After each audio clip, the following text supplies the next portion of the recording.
Hello and welcome to my little trip down road testing memory lane. Another Q&A video today, and thank you very much for sending all your questions in.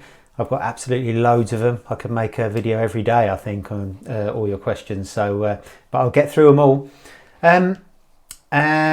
We've done a lot of riding tips videos recently, so I think we'll park that for a while at least and crack on with some more kind of general questions and more behind the scenes road tester questions. And the first one is from Tim Roadie Rides. Tim makes car and bike videos, if you didn't already know, so go and search for him on the YouTubes. And he's asked a question which a lot of people ask, and a lot of people ask within the industry and outside: who's the fastest current bike journalist on the track? Well, I'm going to give you a short answer and a long answer. The short answer, I think, is Chris Northover. Chris Northover's ex-Superbike magazine, current bike world presenter, off-road extraordinaire, stunt rider. He can do absolutely everything on a motorcycle, and he's a thoroughly nice chap, and he's a good writer, he's a good presenter, you know, one of them people who can just do everything. And I would say, yeah, and the thing about Chris is that he's completely without ego as well. If he dedicated himself to any particular form of racing, I think he would do really well. I mean, he's been up the sharp end in Superstock thousands, and I think, yeah, given the opportunities, he could have gone all the way with motorcycles, but I just don't think that really rings his bell. He just enjoys riding, and he's very, very good at it. The long answer is that who's the fastest? I don't really think it matters. It matters to some people. There are some journos that want to be the fastest on a track launch. I remember, I won't mention any names, but back in the day, you know, I've been on a coach between the hotel and the racetrack where certain journo's psyching himself up with music and he wants to be the fastest. And, you know, I've seen a few tantrums at track days where, you know, people accuse other people of holding them up or whatever, and I'm faster than he is. But it doesn't matter. You know, to be a good road tester, you obviously need to be of a level, but you don't need to be the fastest rider out there. You need to have a good understanding of the bike you're riding. You need to be able to articulate what it's doing to the reader or the viewer if it's YouTube. You need to know who your viewer or reader is, and so you're talking to them.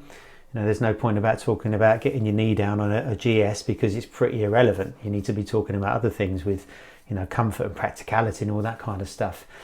You need a lot of experience as well. You need to be able to place a bike. You know, I think some of the best road testers, you know, I was watching Chris Moss, who's a really fast rider, on Teapot One podcast, and Chris was saying, you know, if you're an experienced road tester, you can pretty much tell straight away what a bike's like.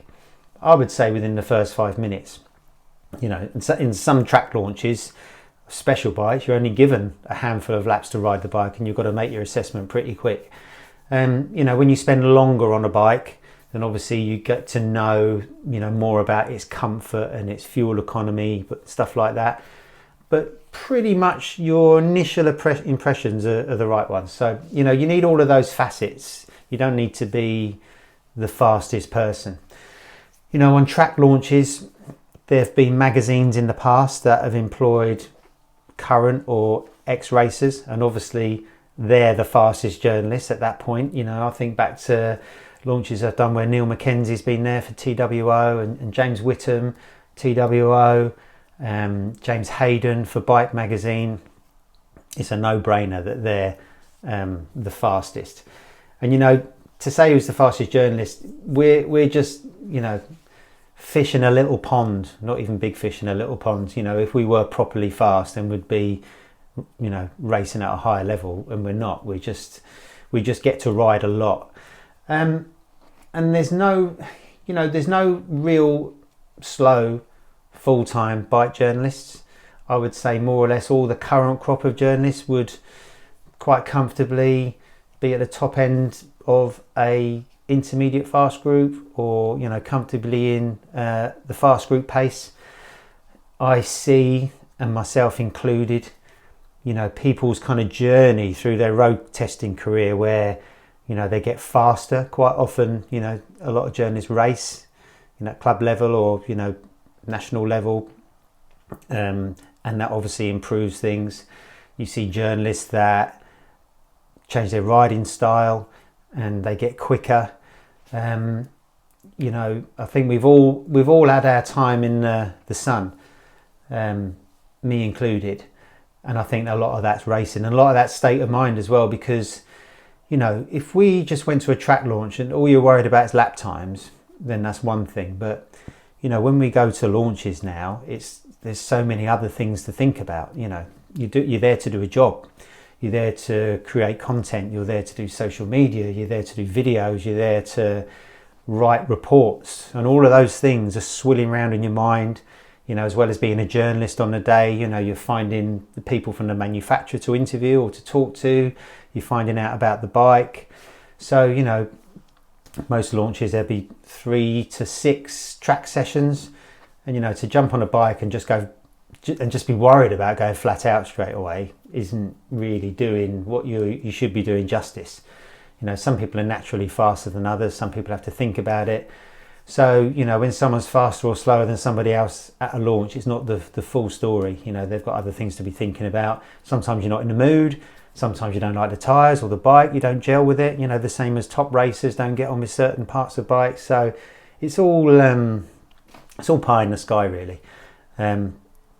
But I guess it's a fun topic to wonder who's the quickest. But I would say right here, right now, middle of 2023, that there aren't many track launches anymore because there aren't many sports bikes being launched. But my old colleague Chad is very fast. My new colleague Carl Stevens is very fast. All of the 44 Teeth crew are very fast. Al Fagan is starting to race again, and he's found his mojo. He's kind of riding that wave that I've done in the past, and you can see he's getting faster. Chris Eads is getting really, really fast. There's some tracks where I don't even see which way he's gone. Mike Boo's obviously very, very fast, and even fast with one leg, as he proved at Snetterton recently in the F900 Cup. Who else? You've got Bruce Wilson from Fast Bikes. Obviously they use racers as well, so when they're racers, like the Neve twins are on test, they're the fastest, aren't they? Chris Moss, as I mentioned, is fast as well, and that's just the Brits. You go to launches, you've got fast Italians and fast Spanish and fast Americans and fast Australians, so it's quite a fast environment. Maybe quite intimidating for some of the newer journos or the ones that really just aren't interested in going quick at all. But yeah, it's a funny old thing, because from the outside, road testing just looks like you're out playing on a motorbike, but there's a lot else going on, and launches look like kind of mini races.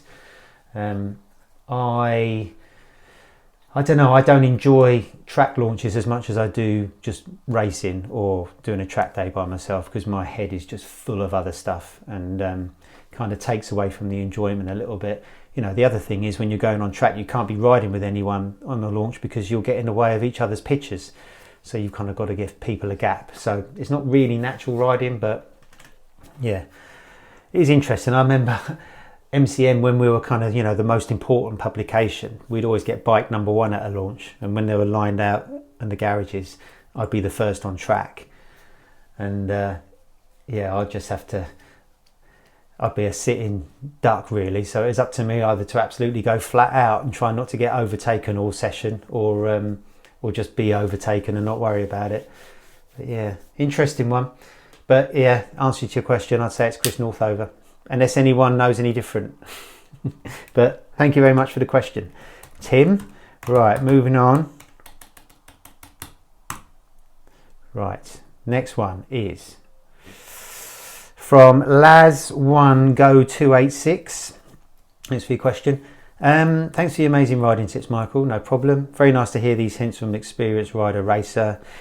Interesting to hear the different gears and revs and tyre spin effect that could ruin or praise the day. I actually figured it out by myself as I'm riding approximately 500k a week on my GSX-R on twisty roads, that a lower gear and higher revs makes the bike more stable in corners. Also have more engine braking as a result, which is a good thing in my opinion. That's right. The other feature on some modern bikes is the counter-rotating crank, which stabilises the bike even further. Have you ever felt the difference of that? If I'm not mistaken, the S1000RR race bike you ride has the reverse spinning crank too.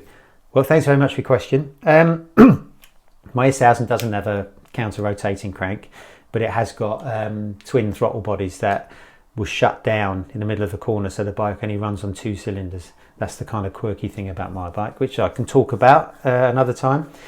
But counter-rotating cranks, in standard road bikes, I think, right in saying that the Ducati V4, Panigale and Street Fighter got counter-rotating cranks, and the MV F3 kind of family of bikes got counter-rotating cranks. And that's it. And obviously Grand Prix bikes have got it, and that's where that kind of technology comes from. So the idea is, with the crank spinning backwards under acceleration, it pushes the front of the bike forward, so it stops wheelies.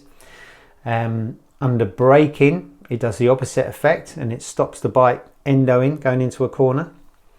And as the bike goes into the corner, and when you start to crack the throttle, counter-rotating crank helps keep the nose in the corner, whereas a normal spinning crank will make the bike push on. So they're the kind of the theoretical advantages. In a Panigale or Street Fighter, it's got so much else going on that it's hard to feel the benefits of the counter-rotating crank in isolation. You know, the fact it doesn't wheelie is helped by the mapping of the bike, the wings of the bike, the anti-wheelie of the bike. The fact it doesn't endo is down to the ABS, it's down to the geometry and all these other things. So it's hard to feel the counter-rotating crank in isolation. But obviously it helps, because why else would Ducati put it in the bikes? Why else would MotoGP bikes have it? It means there's an extra gear inside the engine, which is why probably most bikes don't do it. It's more complicated, more money, more development, more weight.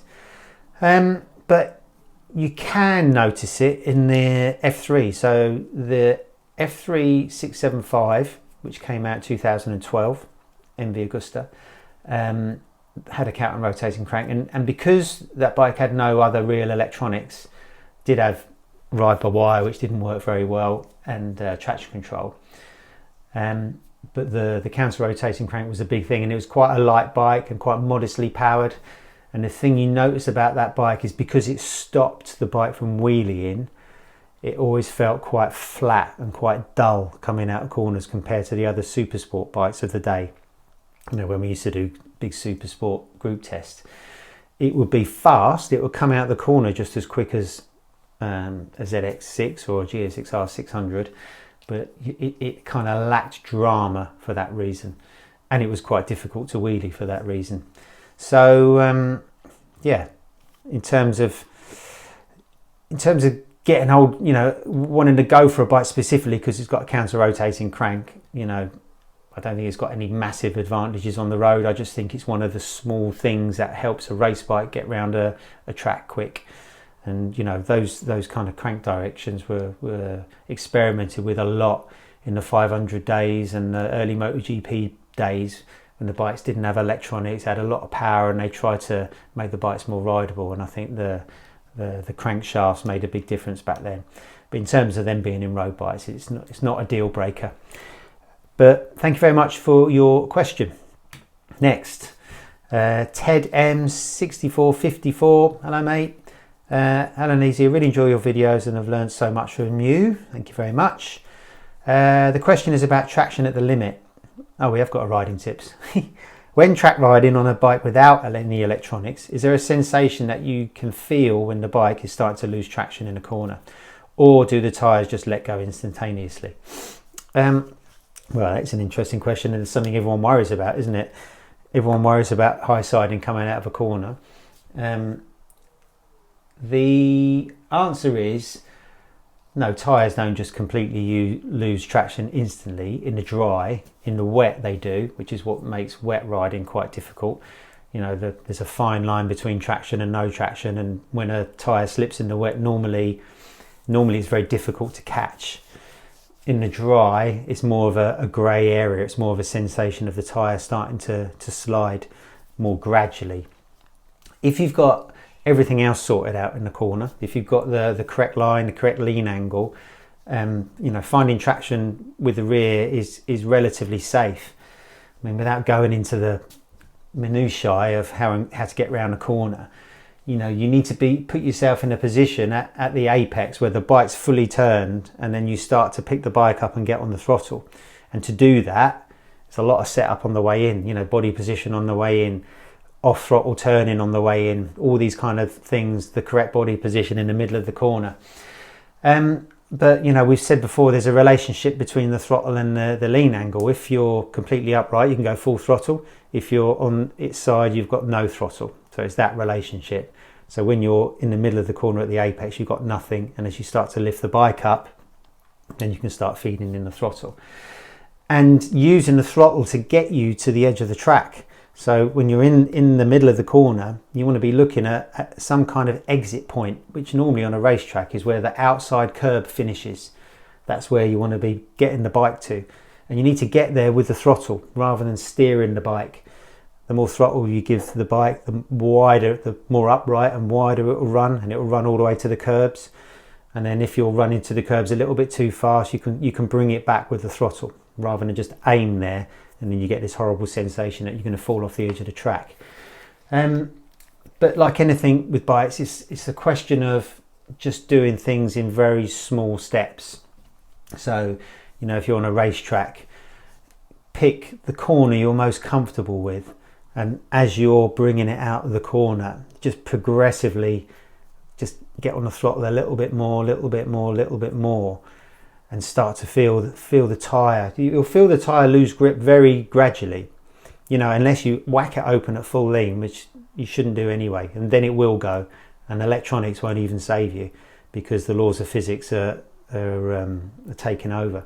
But if you kind of got the bike up off of your knee, then you'll see, if you were to see yourself in a picture, you'll see the bike is relatively upright, and then it's relatively safe to get on the throttle. So, you know, my advice would be to pick a corner you're comfortable with, maybe like a second gear or a third gear corner, not a first gear corner, or, you know, 2 higher gear corner, because everything will happen at much higher speed, and just gradually feed it in a little bit more till you can start to feel it squirm, and start to get that feeling. Once you start to get that feeling, you'll naturally do it on the other corners.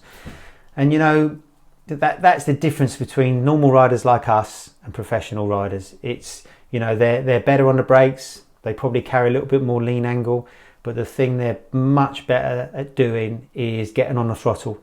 So, you know, I've been testing my race bike when I've been on track with pro riders, and we're pretty similar up until the middle of the corner, then they go, you know, just because they've got on the throttle that much sooner. And that's the key to fast riding. And it's also the safest way to fast riding. There's only so much you can do on the way into corners. There's only so much you can lean off, but you can really use the superpowers of the bike coming out. So yeah, Rome wasn't built in a day. It's all about, you know, gradually chipping away. And it's more than just getting on the throttle. Like I say, it's all about preparing for the corner on the way in, on the way through, having the right line on the way out, and all this kind of stuff. You know, if you turn tight, you'll be able to lift the bike up sooner and get on the throttle anyway, and you'll be faster than you would be doing it the incorrect way, even with the tyres completely in line and not spinning at all. So yes, it's a big subject, but thanks very much for your question. Right, next is from Paul Clark. Thanks for your question. Always been a fan of sports bikes, especially 1000cc. Don't claim to be the fastest rider, but I'm a large build and felt they always suited me better. Favourite was a 929 blade and a GSXR 1000 K4. I've been riding speed triples for the last few years. 11 plate, moved to a 1050 RS, then got my itch for sports bikes again and saw the Triumph 1200RR, which I thought was going to be as close to a sports bike without the uncomfortable full-on riding position. I thought that as well. I had one as a long-termer last year. Although I disagreed initially with your long-term MCM review, I recently traded it in for a 1200RS, which is the naked speed triple. Love the look of the RR, was something special and different. However, my wrists would ache after 5 minutes riding, and then my back would kick in. Yeah, the RR's got a really uncomfortable riding position. Really didn't want to give up riding it, but in the end I chose practicality for what I use a bike for over the desirability. Interested how you compare your time with a 1200RR to an S1000RR. I know it's a sports bike, but do you find the BMW as painful to ride? Good question. Someone told me to ride from here to southern Italy right now. Out of those two bikes, BMW all day long. The S1000RR, is an extreme race replica. It's got low bars, high pegs, but it's relatively comfortable for a sports bike. I'd say that the GSX-R1000 are probably the two most comfortable sports bikes overall. An R1's got more leg room, but really hard seat and low bars. And a Panigale is probably the roomiest, but it's a little bit wristy, a little bit hot, and the seat's quite hard. So an S1000RR, I'd be quite happy to go big distances on that, and I have done. I had a 2019 S1000RR, rode that around Europe, not too cramped. I've got really dodgy wrists. My wrist doesn't bend properly from a big accident I had, and I just could not do that on the Triumph. Not only have they got low bars, the tank's long as well, so you're kind of draped over it. You can't even prop yourself up on your elbow like you can on a superbike, that whole elbow propping thing that everyone does. And the fact that the Triumph's got cruise control saves its bacon a little bit, because it means you can kind of shake off your right wrist. But I rode one to Spain a couple of years ago and it was excruciating. I'd have the S1000RR all day long. But thanks very much for your question. Right, next is from Opria Meister HQ. Great video as always. Another BMW question. Wouldn't you say that the BMW S1000XR is the comfortable sports bike everyone's wishing for but no one's talking about? Great question. So talking of S1000RRs, a BMW S1000XR is basically a touring version of that bike. It's the super bike on stilts. So it's basically got the same chassis, the same engine, although it's detuned to 160 odd horsepower, which is still a lot. It's got all the superbike electronics, and that bike sits in sort of the big three when it comes to superbikes on stilts. You've got the Ducati Multistrada V4, and then you've got the KTM 1290 Super Duke GT. In past tests, the BMWs always kind of come out on top, because it's the kind of the middle ground between the KTM and the Ducati. The Ducati is a little bit more kind of sofa-like. It's kind of quite big. It's a really big bike. It's a little bit more relaxed, but still very, very sporty with superbike performance. And then the KTM is more like a super naked with a small fairing. It's a bit feisty. It's a little bit, hasn't got the best wind protection. So the BMW's kind of nicely in the middle. And I think if you've got superbike blood coursing through your veins, the BMW, all those other two bikes, are a really good progression to go from sports bike to something more comfortable. The riding positions are great. You're nice and upright. You can see where you're going. My brother's got a Multistrada. A friend of mine's got an S1000XR. We've been on long trips and, been really, really comfortable. Just cruising along. And you've still got all that performance. You could take an XR on a track day, no problem. And of course there's going to be an MXR coming out soon as well. But with these super bikes on stilts, because of the nature of the riding position and the way you're riding them, you're not using very much of their performance at all. There's a lot of performance left over, which kind of seems like a little bit of a waste. So I would actually say that for that kind of bike, rather than go for the BMW S1000XR, which we have covered a lot in MCN and, you know, the magazines. You know, we went sort of mad for it for a few years, but things have moved on because that bike hasn't really changed. That's why you might think it's a bit of an unsung hero, but we did talk about it a lot in the day. But if I was going to do the kind of journey I wanted to do on an XR, I would go for a GS. The R1250 GS. There's a new R1300 GS coming out soon, which I'm going to be testing at the end of October, and you can, you know, read and see all about that on MCN YouTube channel and in the paper. The GS is just amazing. You know, I don't want to like a GS because absolutely everyone's got one. But when you ride one, you know why everyone's got one, because they are just amazing. In the real world, a GS is as fast as an XR. It's as fast as anything. You know, for such a big, unwieldy looking bike, the performance is superb. It handles really well. It's got lots of grip. It's got fantastic brakes. It's really stable. Very, very comfortable. Superb engine. Even though it looks quirky, it's really throaty. It's got lots of character, loads of grunt, fantastic exhaust noise. It's fast. You've got all the bells and whistles. It is an amazing bike. You know, if you want an all-rounder and you still want superbike performance, you would not be disappointed with that. So yeah, even though if you're progressing, maybe it's a step too far from a sports bike or a superbike, maybe you need to go the XR route first. But, you know, I'd say for 95% of the time, you'd have more enjoyment on a GS. But great question. Thank you very much. Next, James Rogers. So question, where do you stand on noise? I recently messaged regarding a full system for my BMW.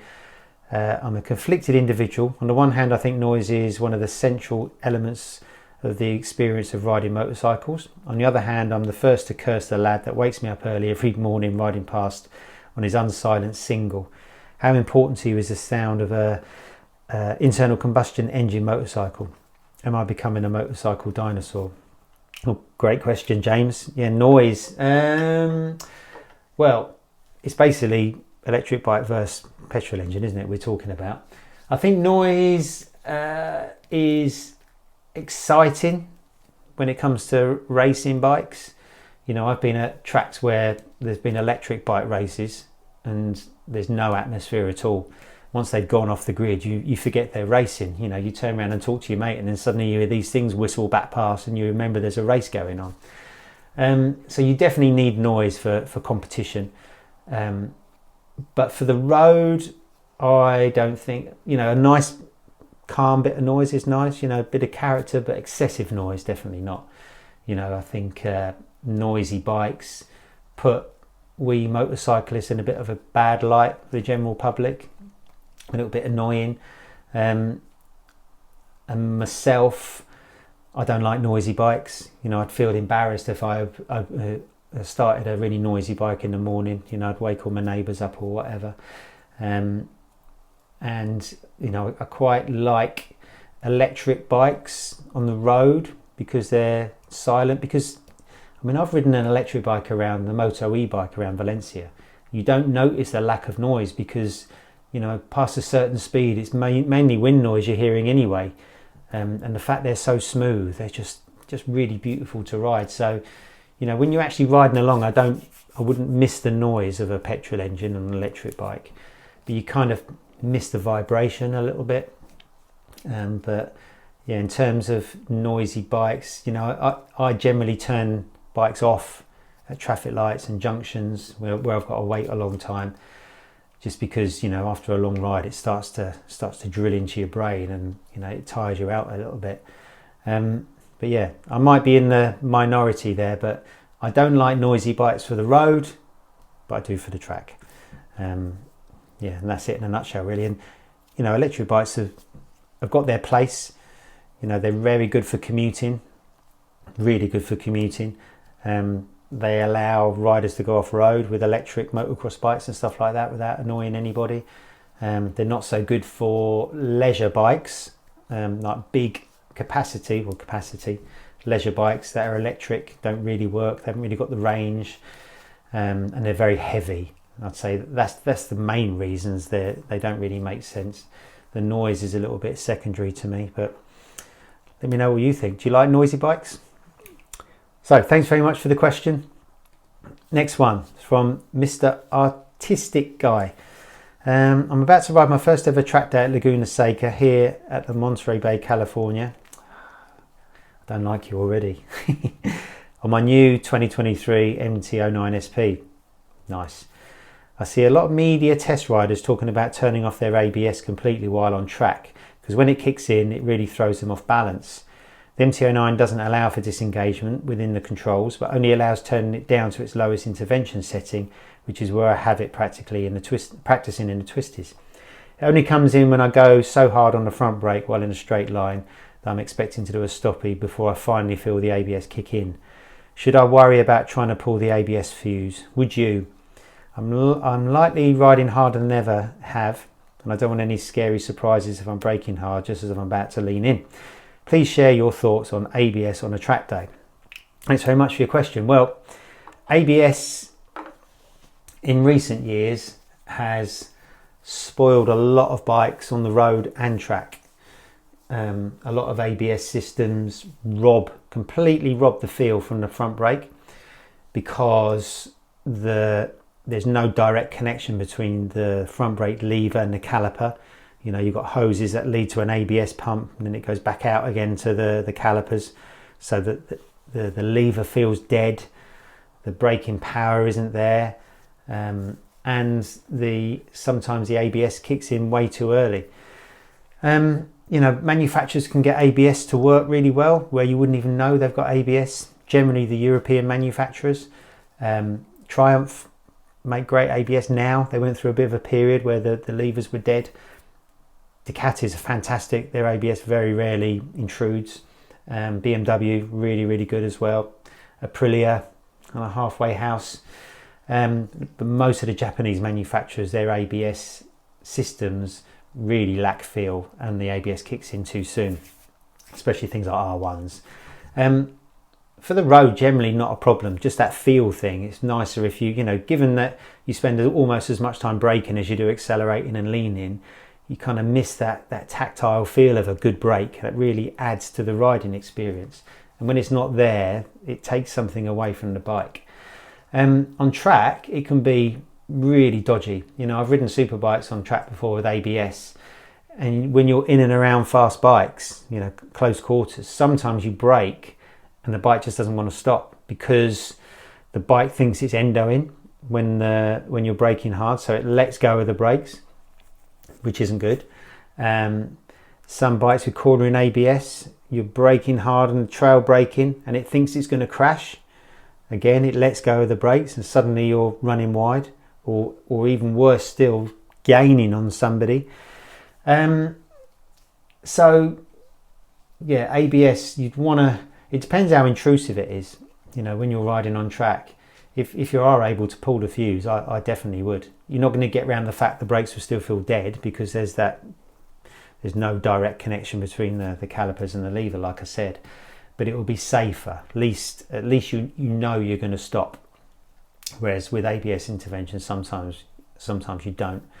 I think some of it, Triumph told me recently, was that as part of the Euro 5 rules, brakes aren't allowed to come back to the bar. They're not allowed to fade under hard use. And that means they have to put really big master cylinders on the bikes, which sort of rob the bikes of feel. But some manufacturers have got around that with really good setup.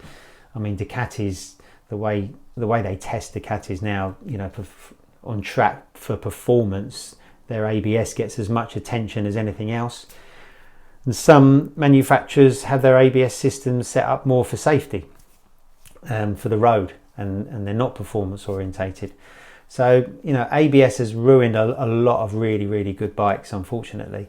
But hopefully now the manufacturers are starting to work out a way of making, you know, having your cake and eat it, giving you the safety of ABS, which is a no-brainer on the road because it can think faster than you. I remember when the ABS blade first came out in 2008, we did some tests with readers where we went to Bruntingthorpe Proving Ground with an ABS blade and a non-ABS blade, and we asked them to rush up to a cone at a certain speed and then brake as hard as they could and then record the braking distance, but didn't give them any practice, because if you practice that, then you take the kind of the thinking time element, the panic element out of it. And everyone stopped sooner with ABS because everyone had the confidence to just bang on the brakes and they knew nothing bad would happen. Whereas with non-ABS, there was this feeling that if they grabbed the brakes, the front end would go, or it would stop you, or whatever. So either they were too gentle on the brakes, or some actually panicked and forgot to brake. So ABS is definitely a good thing for the road, definitely not a good thing for the track. But thanks very much for your question, and have fun round Laguna if you haven't already been round there, lucky devil. Right, this is from Olaf Ghost. Hello Michael, greetings from a German living in New Zealand. Hello there, thanks for creating this platform. No problem, thanks for your question, which is this: what can I do off the bike to become a better track rider apart from the obligatory fitness? Thanks. Well, that's a good question. What can you do off the bike to be a better track rider? I think I've said it before, is being fast on track is all about technique, really. It's to, watch YouTube videos, riding tips videos, read books, talk to people, just become a sponge and just taking lots and lots of information about track riding. As I've said before, if you look at the Simon Crafar Moto Voodoo riding kind of skills set up, it's DVD or on YouTube or his books, you will learn a lot about track riding from that. Obviously keeping fit is good, and the final thing I would say is, like all the top riders do, is be bike fit in some way, riding other types of bike off road. So whether that's motocross or enduro, that's definitely going to help. But probably the safest, more kind of road orientated dirt bike riding is flat track. So in the UK, we're really lucky that we've got a flat track school, Pete Bose Champions Flat Track School, and it's all done inside in a big shed, and there's a track laid out, kind of a clay muddy kind of track, on little Honda 125s and hundreds. And you can go in there, the speed's really low, it's relatively safe. no motorcycling is 100% safe, and in there you can hone your skills. You can get used to riding with the front folding, you can get used to riding with the back sliding, you get used to moving your body around to find grip. So if you were to find something similar in New Zealand, some kind of flat track school, or even get yourself a flat track bike, if there's some track local to you, I'd say that would really help your road riding or track riding. It works for Rossi, doesn't it? And all of his crew. So take in riding tips like a sponge, and maybe find yourself a bit of flat track somewhere. But thanks very much for your question. Let me know how you get on. Two more from Scar Matters. Thanks for your question. What I don't understand is, surely manufacturers have their own testers who give feedback before releasing a new bike to journalists like yourselves. Who then critiques the bike about fueling? Who critiques the bike about fueling, handling, hopeless screens with no wind protection, etc. So this question, quite an old one actually, so apologies for that. It just talks about, most new bikes aren't perfect. There's lots of faults that occur in new bikes. I said before that all the manufacturers know how to make the perfect bike. All the test riders know what a perfect bike should feel like. But the reason manufacturers don't make perfect bikes is because of cost, time frames, their philosophy, their riding philosophy, what they think a bike should be like, political reasons why. I'm sure manufacturers could make bikes that did 250 mile an hour, but it's probably not the best headline to put in MCN, is it? Because a lot of people be up in arms. It would be a good idea if a journalist was to sort of go to a manufacturer while a bike's developed to prototype stage, and give kind of a more real world opinion. You know, when a motorcycle tester from a manufacturer has grown up with a bike from day dot, from that bike being like a zero prototype with a lashed up frame and engine all the way through to it being finished. You know, it's human nature to be very used to that bike and its idiosyncrasies and maybe not notice them as much as somebody coming in cold. You know, there are some test riders that are just so fast, and the way they ride their bikes is different to how a normal rider would ride them, so they wouldn't find the problems that we would, for example. But I think at the end of the day, the manufacturer probably doesn't really care that much about what we think. You know, I don't think that any of the test riders are mugs who work for manufacturers. I think, you know, when we criticise bikes, I think they all would secretly agree with what we say. Obviously, they're never allowed to agree. You know, if we were at a launch and we say, you know, the shock's too bouncy, or, you know, it's too cramped or whatever, they're never going to say, oh yeah, you're right, are they? You know, they're just going to say, no, we've tested it in all these circumstances and we found that it's brilliant, blah, blah, blah. So sometimes at a launch it's difficult. It's like the emperor's new clothes. You're sitting there thinking, this bike isn't right, and the whole circus around you is saying this bike is brilliant. You know, and that's when you've got to be quite, you know, you've got to stick to your guns about your criticism of a bike. And it's generally right, because, you know, either the manufacturer changed that in a future model, or when you come to test that model again a few months' time, when you're sort of out of that new bike launch spotlight, you'll start to see the bike for how it is. Or if you're testing that bike a few years down the line and the new ones come out and you say, oh, actually they've improved that bit. So, you know, like I said before, you can tell a new bike's character very, very fast. And you know, when you've ridden a lot of bikes for a lot of years, you're normally pretty much on the money, and most road testers are. But I don't think manufacturers are going to be, you know, opening their doors to let us ride pre-production prototypes so we can kind of tell them how they should be built. Because they do know best at the end of the day. But that is really that's an interesting question. Thank you very much. And finally, if you're still with us, Still Murphy, thanks for your question. I was watching some of your older videos where you talk about how journalists ride press bikes, and I was curious what happens when a journalist crashes a bike provided by the manufacturer for reviewing. And if you have a story or two of doing that yourself. Thanks. Yes, to be honest, you know, whether it's on launches or tests that magazines generate themselves, there aren't that many crashes going on. You know, if there was a sort of a prolific road tester that kind of crashed a lot, I'm sure manufacturers wouldn't invite them on launches, and they wouldn't be in that job in the first place. So that doesn't really happen, to be honest. You know, but things do happen sometimes, and I think that, you know, if it's just a genuine accident and you're not absolutely peeing about, then the manufacturer won't really worry too much. So yeah, there are two kinds of tests really. There's a manufacturer's launch where you go along and you ride their bikes in their environment, and then there's the kind of test that we do where we get a bike from an importer in the UK, and then we test it under our own steam against other bikes sometimes as well. So if you were to crash at a launch, if you are okay, the manufacturer basically will just wheel out another bike for you to ride.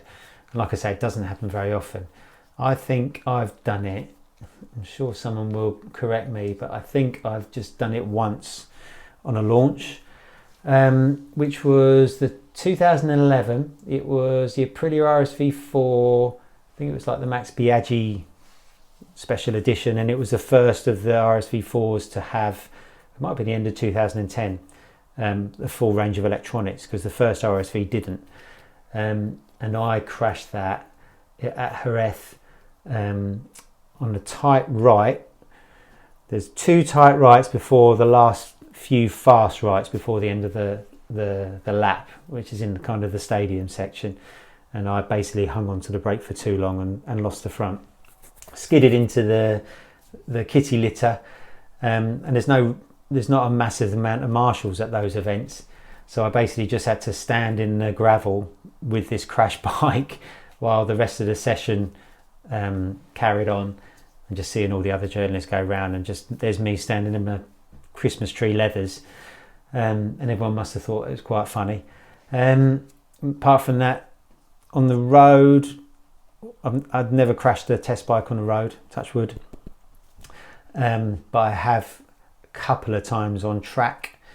One was relatively recently at Snetterton a few years ago, big one, Panigale V4 SP, cold tyre, corner entry high side going into the turn 3, the first left.